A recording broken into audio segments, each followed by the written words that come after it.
I'm Tracy Baxter with today's Record Newswatch. She reportedly made millions of dollars as a madam, and now 44-year-old Anna Gristina, a married mother of 4 who lives on Lakes Road in Monroe, has been arraigned on charges of running a high-priced prostitution ring out of an apartment in Manhattan's Upper East Side. The district attorney's office in Manhattan says Gristina had been serving customers that range from politicians, law enforcement officials, and influential businessmen for more than 15 years. Authorities say at the time of her arrest, Gristina was attempting to expand her escort business through the internet. She has been charged with promoting prostitution. Her arrest capped a 5-year-long investigation that included more than 50 hours of video and audio recordings. Gristina faces up to 7 years in prison if she is convicted. At her arraignment, she was ordered held on $2 million bond. Orange County Court Judge Nicholas DeRosa called his actions depraved, disgusting, selfish, and devastating. The judge then sentenced Michael Mele to 23 years in prison for the December 2008 killing of 25-year-old Laura Garza in his Town of Wallkill apartment. Mele smothered Garza to death and dumped her body in a field near Scranton, Pennsylvania.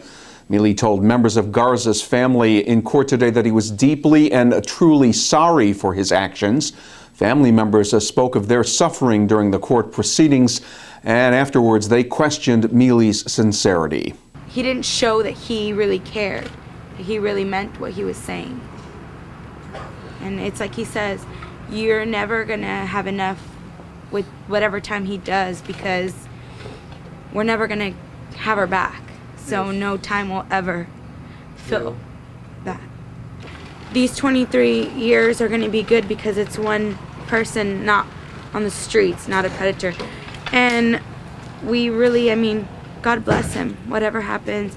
And we're hoping that he doesn't do that again because, it's like we were saying earlier, later on when he gets out, how difficult is it for him to make friends because people are going to know who he is already.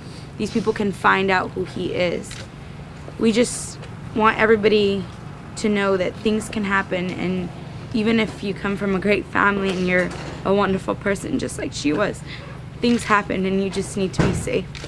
Laura Garza's brother Ivan said what should be done to people like Mele is mark them like they mark cattle, so people recognize them on the streets and don't get close to them. Metro North officials have released the identity of the man who was hit by a train in an apparent suicide Saturday evening near the Beacon train station. Metro North police say 54-year-old Michael Santo of the city of Newburgh was struck and killed after walking into the path of a passenger train. Santo was pronounced dead at the scene. About an hour and a half later, another train was brought to the scene to accommodate the 200 commuters that were on the train that was involved in the tragedy. He took the stage to make his pitch. Orange County Executive Ed Diana spelled out his vision for a revised county government center building to members of the county legislature during a presentation at the county's emergency services building. The 3-story, 175,000 square foot complex would replace the existing storm damaged building and would cost an estimated $75 million, well below previous building proposal estimates. The county exec will need at least 14 votes from the legislature to get this scaled-back plan approved. Legislators appeared receptive to what they saw, especially the reduced price tag, since repair costs are an estimated $67 million. I would much rather have a new building rather than pouring good money after bad. That building has had issues since day one. And I believe that the new building was the way to go, and I think that we can continue to go ahead and whittle down the costs. He listened to the people in the legislature and came down to $75 million, scaled things back. It definitely helps the process. I think it's like we're getting back more to what is going to be practical and what the people of Orange County, the taxpayers, are going to be able to accept and align themselves with. Diana would like the legislature to make a decision within 2 months, and he'd like new building construction to start in 2014. Legislators will discuss the latest proposal during a committee meeting March 26th. A two-alarm blaze damaged part of a house in Chester this morning. The initial call came in as a chimney fire at the residence at 131 Johnson Road. Smoke and flames spread into the upper floor. People were reportedly home at the time, but there was no word of any injuries. Investigators were called in to try to pinpoint the cause of the blaze. And Coast Guard workers were attempting to patch up a hole in a retired Staten Island ferry boat that's been leaking and listing in the Hudson River along the Newburgh waterfront. The boat that had been brought to Steelway Shipbuilders in Newburgh began leaking over the weekend and became partially submerged. Environmental officials have been keeping an eye on the area to confirm that there's been no leaking of any fuel.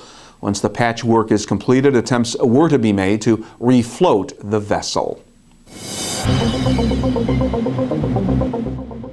We'll enjoy mild weather for the next couple of days. It'll be mostly sunny and pleasant Wednesday, with temperatures getting up around 60 degrees. More of the same on Thursday, with the highs again in the 55 to 60 degree range, under a partly cloudy sky.